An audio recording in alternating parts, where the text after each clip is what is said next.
You don't belong here. This food isn't for your kind. That's what the 22-year-old lawn chair princeling shouted as he blocked my Tesla in the Whole Foods parking lot, me demanding I hand over my groceries as neighborhood tax. And his mama, she called 911 like I was holding their yogurt hostage. Spoilers, I was the one person they should never have called the cops on.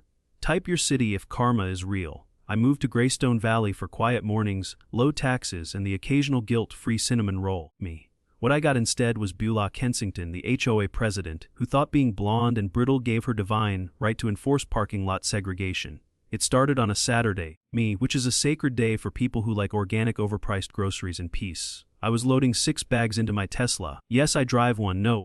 It doesn't come with a political opinion. When a scratched-up Honda Civic screeched to a stop behind me like it owed it money. Out stepped Braden, 22, unemployed, and glowing with entitlement like a radioactive crackerjack.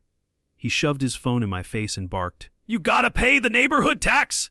like he was running customs in the produce aisle. I kept loading my bags, mostly because I'd spent 20 years as a cop and I knew silence was a weapon too. Tax for what? I asked. He puffed up like a gluten-free pigeon and said, "For letting your kin shop at our Whole Foods." That's when I knew this wasn't just stupidity. It was generational. 2 seconds later, a Lexus landed in the handicapped spot like a war chariot, and out came Beulah Kensington, mid-50s, pearls on neck, judgment on face. She whipped out her phone like it was a badge and screamed, "Help! This dangerous man is threatening my baby." Now, I've been called a lot of things, mostly by drunks, occasionally by mayors. But I'd never been accused of threatening a grown man standing behind his mother. While Beulah narrated her call to 911 with the flair of a home shopping host, Braden bounced his camera between us like he was live streaming the revolution. Meanwhile, I just nodded at the security camera. Modern problems require modern receipts. When she said, "I don't need to know who you are, just what you are," I smiled because this was about to be her favorite mistake. I checked my watch. The response time in Greystone, 4 minutes, give or take. So I leaned against my car and said calmly, "Mom, you just called 911 on the police chief." And just like that, the look on her face changed from smug to soggy. The sirens rolled in right on time, and the only thing louder than her screeching was the silence from the security guard who mouthed, "Fourth time this month." Beulah stood tall, well as tall as 5 feet of rage and hair extensions can stand, and shrieked, "Why don't tolerate your kind in this community?" I just nodded, because, sweetheart, this community was about to learn the difference between HOA rules and actual law. But what came the next morning made the Whole Foods stunt look like a warm-up act. And if you've ever been fined for mailbox placement, grass height, or facial expressions, you're gonna want to see what Beulah cooked up next. Type, HOA tax is not real, if you think that parking lots shouldn't come with racism. Beulah fined me for having the wrong mailbox attitude. I didn't even know mailboxes had moods, but apparently mine was sending threatening vibes to passing joggers and small pets. That morning, I woke up to a stack of 7 violation notices stuffed in my mailbox like someone was trying to mail me out of the neighborhood.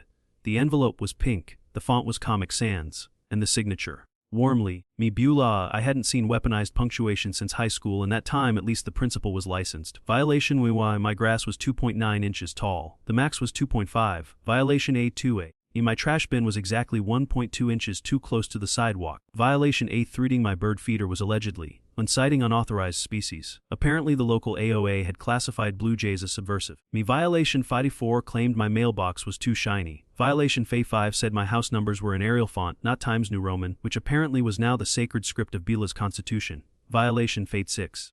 My car faced the wrong direction in my own driveway. And violation Fate7. My curtains were open at an unsettling angle during morning hours. Beulah wasn't running an HOA, She was directing a suburban dystopia where window treatments were coded aggression.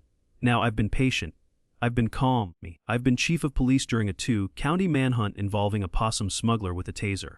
But this was war. So I did what any logical, middle-aged man would do when his bird feeder gets politically profiled. I installed 5 motion-triggered 4K resolution, night vision-enabled military-grade security cameras with thermal sensing. The last time I bought gear like this, it was part of a sweat procurement package. This time, I got it from Amazon with free next-day delivery and a coupon. I mounted one on the garage, one by the bird feeder.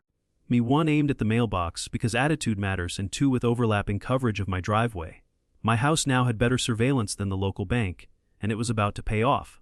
At 2:04 a.m., the motion sensors pinged me awake. I checked the feed and there he was, Braden. I'm an influencer. Kensington, in all his dim, lit glory, wearing a hoodie, carrying a spray can. Me and grinning like a possum on a power line. He walked up to my garage and started tagging it with a racial slur so loud and proud, I swear the spray paint hissed in disgust. Me then he added a symbol that looked like something he copied from a hate group's thrift store catalog. And just in case anyone missed the memo, Braden turned to the camera. Yes, me directly into the camera, and said, "Wait till Mom sees what we did to the last one?" Then he took a selfie with the graffiti, with flash, right under my motion lights. I've seen bank robbers with more subtlety and raccoons with better operational security. The next morning, I saved the footage to 3 different cloud servers, 2 encrypted drives, me, and a USB duct taped under the bird feeder, just in case the Blue Jays wanted to testify. Then I filed a police report, copied the HOA, and sent Beulah an email so cold it came with frost warnings. By noon, I had washed off the slur, re-painted the garage, and was sipping coffee when Eleanor Mitchell appeared on the sidewalk. She was pushing a metal cart full of clipped newspaper articles and legal pads. Eleanor had the air of someone who'd seen too much and filed all of it in triplicate. She stopped, looked at the garage, and said, "That's quite the welcome gift." Then she leaned in and whispered, "You're not the first. They made the Kumars disappear. Now, I don't scare easy."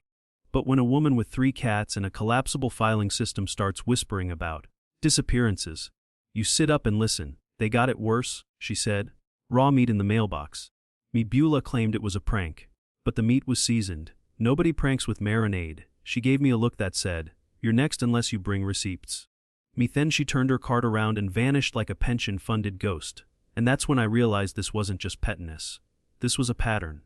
Coordinated, quiet, HOA-sponsored psychological warfare dressed up in fake bylaws and pearl earrings. And now, I had proof patterns in a front-row seat. Type HOA seasoned the meat if you're ready to hear what happened to the Kumars, and why Beulah's next HOA meeting is going to need a legal waiver.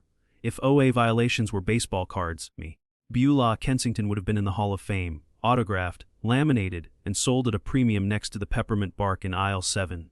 After Eleanor's whisper about the Kumars, I decided to dig. What I found made my coffee go cold and my jaw lock up like a rusty gate. 5 families, 5 stories, same script. They all moved in, tried to plant roots, then got buried in HOA fines like a neighborhood-shaped graveyard. Grass too long, porch lights too bright, curtains too ethnic. One family was fined for culturally intrusive wind chimes. I didn't even know wind had a culture. The Kumar family had meat dumped in their mailbox during a heat wave. The Johnsons' car was keyed with OV, scratched into the door. The Hernandez kids had their bicycles stolen and returned painted pink with stickers that read, "Wrong side of town." Every police report was dismissed as unconfirmed, or teenage mischief. Every complaint to the HOA ended with a fine, usually for incivility. The pattern was so clear even Beulah's floral perfume couldn't cover it. She called it neighborhood beautification. I called it ethnic cleansing with a permit, so I compiled it all, the fines, the violations, the exit dates. Then I filed a formal request to speak at the next OA meeting. I expected bureaucracy. I expected delay. What I didn't expect was Beulah to respond within 22 minutes, faster than Amazon Prime on Red Bull. She printed a full-color flyer and had it taped to every mailbox by sunset. Right under my picture, taken from my LinkedIn profile, were the words, "Community Disruptor, Urgent Emergency Security Summit." Subtle, right? The flyer also promised refreshments, updates, and neighborhood action against instability. Beulah was staging an HOA musical, and I was the villain who refused to dance. That week I noticed my mail arriving damp, not wet damp. I'm talking suspiciously pre-moistened envelopes.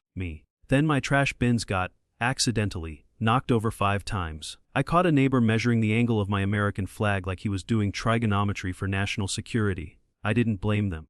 Beulah had been feeding this HOA her own special brand of cool aid for years. If I was going to bring truth to the meeting, I needed more than facts, I needed receipts. So I called up some old friends from my police days. No badges, just notebooks. And started documenting.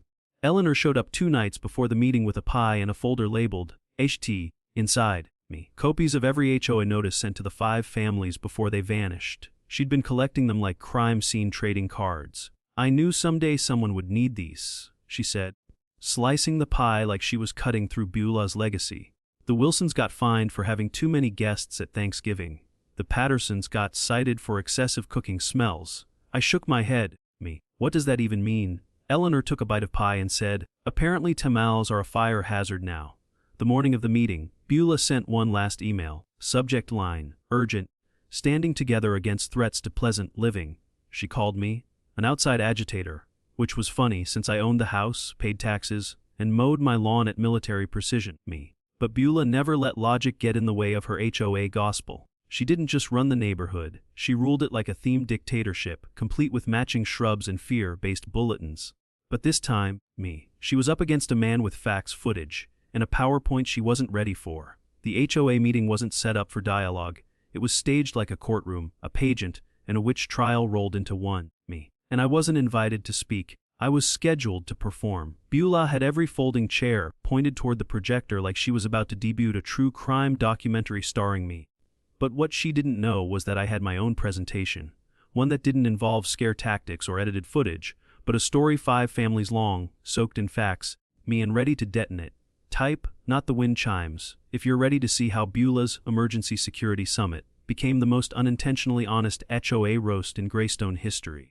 Because the projector was hot, the popcorn was metaphorical, and my next slide, it was going to flip the neighborhood on its manicured head. Beulah called me aggressive, while waving a flag that said, "Live, me laugh, evict."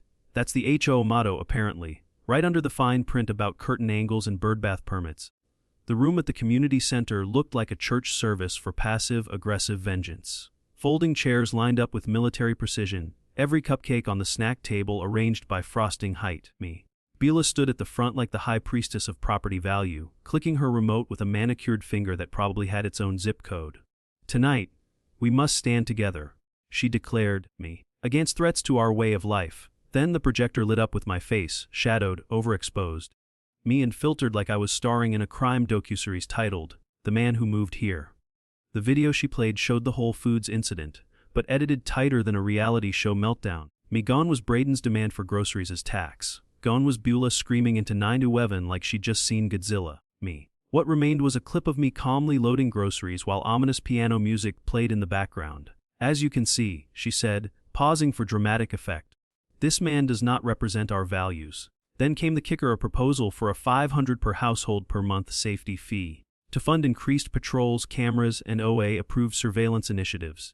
I waited until the gasps subsided, right around the point someone choked on a mini muffin, then stood up slowly. "I'd like to respond," I said. Beulah's mouth twitched. "You'll have your turn during open comments," she snapped, holding the gavel like it could actually stop me. "According to Robert's Rules of Order," I replied with a smile. "An accused party may respond during presentations if directly referenced." She didn't like that. But rules, like receipts, are a beautiful thing when they're in your favor. I walked to the front, plugged in my laptop, and took a breath. "Let's look at what really happened," I said and clicked play. Up came the raw footage. Braden, 2:04 a.m., caught in glorious 4K. Me spray painting my garage with racial slurs while grinning like a toddler who found permanent marker. The audio was crystal. "Wet till mom sees what we did to the last one." A gasp swept the room. Then came the next slide. Photos of the 5 families Beulah had tried to erase as smiling in front of their homes before the fines, the threats, the beautification. One woman in the back began to cry. Another stood up and shouted, "That's the Johnsons!" They were good people. Beulah banged her gavel like it was a defibrillator. "This is slander!" "These images are doctored." "Not quite," said a voice from the crowd. Eleanor stepped forward, her cardigan buttoned with purpose, holding a cardboard box labeled for, "When Someone Finally Fights Back." She placed it gently on the table like a bomb made of paper. "Inside," she said, "you'll find copies of HOA financial statements, personal letters, a hidden ledger, and something else." She looked at Beulah with all the warmth of a librarian about to ban you from the building. "Your husband's will.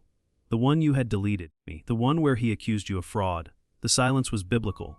I opened the box. Inside were folders, printouts, and one handwritten letter dated 3 days before Robert Kensington fell down the stairs. I read it aloud. "If anything happens to me, look into the HOA's hidden account. Beulah's been funneling money through Shell landscaping contracts, and she's threatened to take care of anyone who digs too deep, like Chief Morrison." The room turned to stone. You could hear Beulah's pearls clench. Her voice cracked as she hissed, "You have no idea what you're messing with!" But I did. And now, so did the rest of Cedar Brush Estates. Type, the muffin gasp was real. If you need to know what happened to Chief Morrison, because this wasn't just about fines or flags anymore. It was about power, corruption, and what happens when the Queen of Cupcakes finally meets the facts. Beulah Kensington kicked in my front door like it owed her HOA dues. No knock, no invitation. Me just 5 feet of fury in kitten heels and a silk scarf that looked like it had opinions. She marched into my foyer, pointed a perfectly manicured nail at my chest, and declared, "Me, you've got 48 hours to leave or I'll do to you what I did to the last one." I didn't flinch. I just turned up the volume on the hidden mic sewn into my shirt collar and thought, please, keep talking. Me, she stormed back and forth like a wind-up dictator, hurling threats and throwing shade like confetti. "You think your badge makes you untouchable? I've taken down bigger men than you! Councilmen, judges, even a police chief." I raised an eyebrow. Chief Morrison. Her eyes sparkled with the kind of malice that usually ends up in court transcripts. Me. High drove himself into a tree after I gave him a friendly warning. Funny how that happens to men who don't listen. Only problem, Morrison didn't drink. Me. He was more allergic to alcohol than truth is to Beulah. But she kept going, like a villain on a caffeine drip. She called me a threat to community aesthetics. She called Eleanor a relic. She called the Hernandez boy a statistical risk. Then she smiled and hissed, "You'll be gone before the weekend." Me. Either voluntarily or organically, which I assume meant murder, but in the tone of a spa brochure. She leaned in, lips twitching with arrogance, and whispered, "Me. This neighborhood was built to keep people like you out, and I'll burn it down before I let you change that." I didn't respond. I didn't have to. My doorbell cam had already live-streamed her entire villain arc to a private server, backed up in triplicate, and texted to the district attorney with the subject line, "You're gonna wanna hear this. If you're gonna confess to murder, maybe don't do it inside a cop's house while he's wearing a body mic." Me. Standing beneath a smart doorbell with a 170-degree field of view, give a Karen enough rope and she'll hang herself, with decorative wreaths matching garden gnomes, and a seasonal flag that says, "Bless this mess." 15 minutes after she stormed out, heels clacking like a furious tap dancer, I got a reply from my old friend ADA Jolene Briggs. Her message was short. "Meet tonight. Bring everything. I'll bring coffee and handcuffs." I smiled. Not because justice was coming, but because Beulah had just narrated her own downfall like a true diva. She didn't need a lawyer. She needed a PR firm, a criminal defense team, and probably a spiritual cleansing. All I had to do was hit send, game, set, indictment. But I wasn't just gunning for charges. Me, I wanted the curtain pulled back in front of the entire OA. I wanted every cupcake, chewing Beulah, worshipping neighbor to hear it straight from her own voice. And the next meeting. It wasn't just going to be spicy. It was going to be a 5-alarm, motion-seconded, popcorn-fueled fireworks finale. Me. Because the only thing more satisfying than justice is justice on speakerphone. Type, confetti of confessions, if you're ready to see how Beulah's HOA empire crumbles under the weight of her own mouth, and why the next community meeting comes with subpoenas, me, muffins, and a surprise guest in handcuffs. The last time this many white people gasped at once was during Janet Jackson's Super Bowl wardrobe malfunction. This time, the spectacle wasn't a halftime show. It was Beulah Kensington's HOA Inquisition, and I was the halftime entertainment she forgot to script. The community center was packed tighter than a freezer casserole, with folding chairs lined up like pews at a gossip sermon. Beulah stood at the podium, lips pursed, gavel cocked, me, flanked by Braden and 3 sweaty men in matching polos that screamed underqualified and overconfident. "Tonight," she announced, me, "we vote to remove the disruptive element from our shared spaces." Then came the slideshow. First, a photo of me mid-blink, mid-step, and mid-lawnmow framed like I was casing the neighborhood. Me. "This man has created fear," she declared, clicking to a fabricated incident report typed in Comic Sans. Braden stepped up, face trembling with the kind of sincerity you only get from someone caught red-handed. "Marshall has caused me emotional distress," he said, "by holding me accountable for my actions." A few folks clapped, mostly people with sunglasses on indoors. But the rest looked like they were witnessing the HOA version of a choreo crash landing. Me. I waited until Braden wrapped his one-man pity parade, then raised my hand. Beulah frowned, her fake pearl necklace practically sweating. "Your comment time is limited to 2 minutes. I nodded, walked up, me, and connected my laptop. "I'll only need one," I said, clicking the first slide. And there it was, a payment record showing $12 into Perfect Pastures Landscaping. Me, a company registered to Beulah's sister who, according to her Facebook, hadn't touched dirt since 1998. Then another record. Then another. In total, me $137 in HOA funds rerouted to shell companies owned by Beulah's relatives, some of whom were deceased. Nothing says fraud like paying a man who's been dead for 6 years to trim hedges. I said. Me, the room shifted. People leaned forward. Eleanor nodded like she'd been waiting for this moment since Beulah's second term.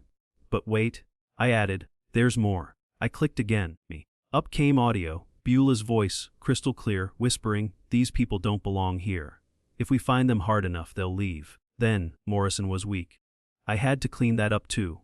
Audible gasps. One woman dropped her reusable coffee mug. A man near the back muttered, "Holy hell." And somewhere in the front row, Braden looked like a chicken nugget left in the sun too long. A lie might travel fast, but it can't outrun a projector, especially when the HDMI cable is plugged into receipts, not gossip. For every doctored flyer I had an invoice. For every incident report, I had sworn testimony and security cam footage. Beulah had built her HOA kingdom on curated lies and garden mulch. But under a little heat, it crumbled faster than a stale scone at a potluck. Then came the finale. I closed the laptop and reached into my bag. "I have one last exhibit," I said calmly. But before I could pull it out, the back door creaked open. 4 detectives stepped in, their shoes squeaking like justice in progress. One held a warrant. The others held cuffs. The projector light flickered. Beulah froze mid-gabble, and the room held its breath.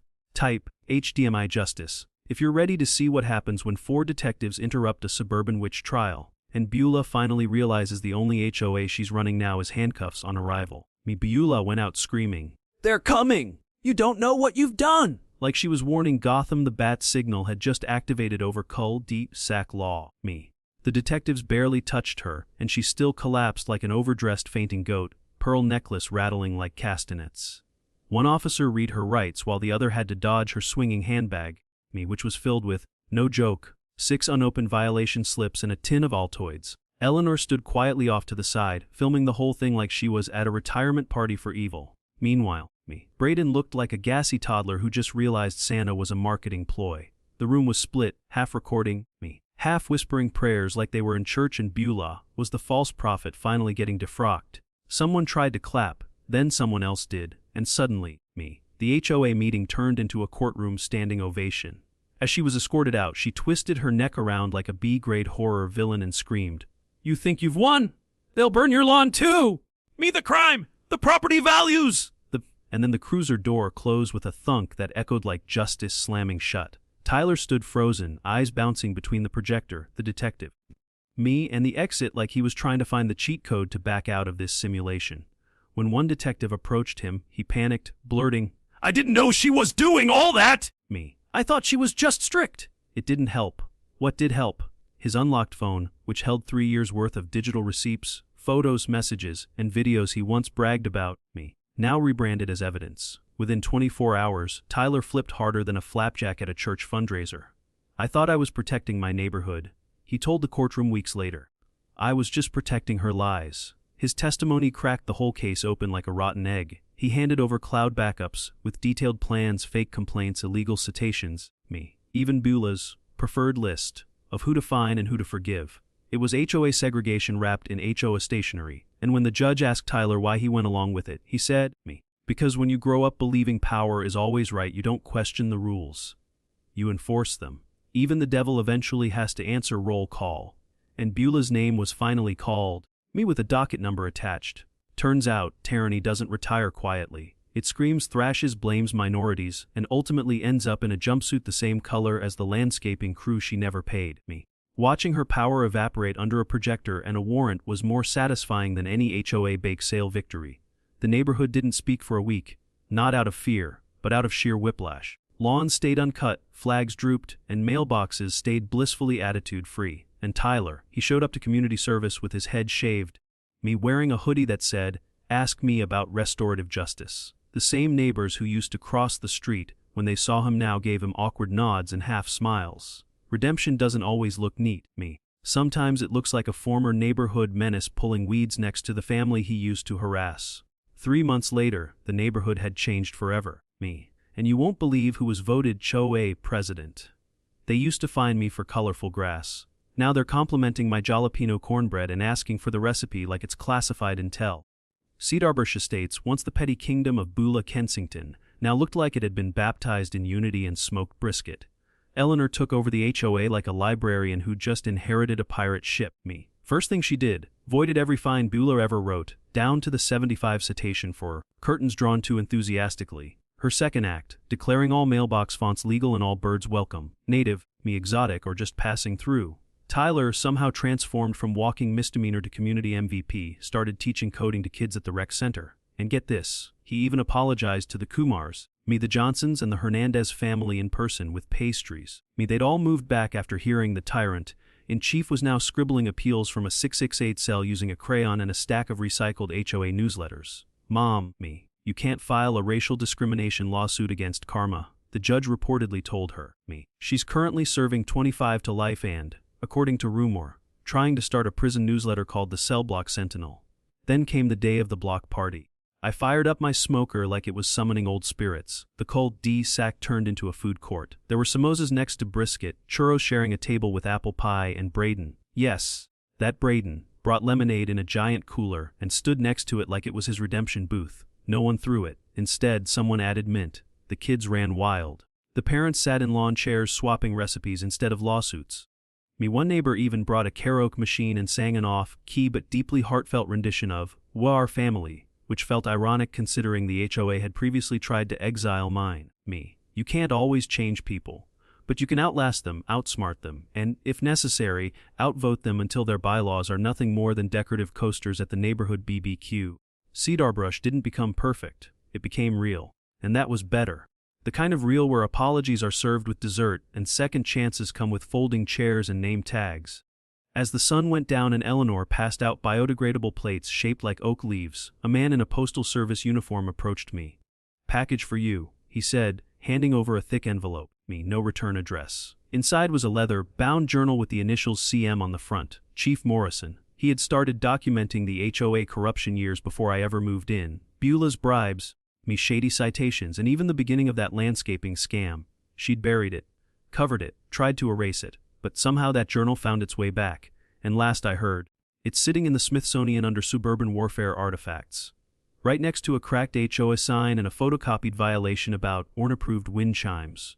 They say fences make good neighbors, But in Cedarbrush Estates, it turns out nothing builds a stronger community than burning the whole fence down together, and using the ashes to grill ribs. And if you're still here with me at the end of this wild ride, let me say this: I'm glad you came. I hope you laughed. I hope you got mad in all the right places. And I hope you saw that no matter how small a fight feels, if it's for dignity, for fairness, for community, it's worth showing up for. So if this story hit home for you, or reminded you of a Karen that needed a little course correction, drop a comment below and tell us what part made you laugh, what part made you cheer, and what you'd do if Billa ever showed up on your block. Don't forget to like this video, and if you believe stories like this matter, hit that subscribe button so you don't miss the next time we bring down another clipboard queen or HOA horror story. Because this isn't the end. It's just the next mailbox down the street. And we're just getting warmed up.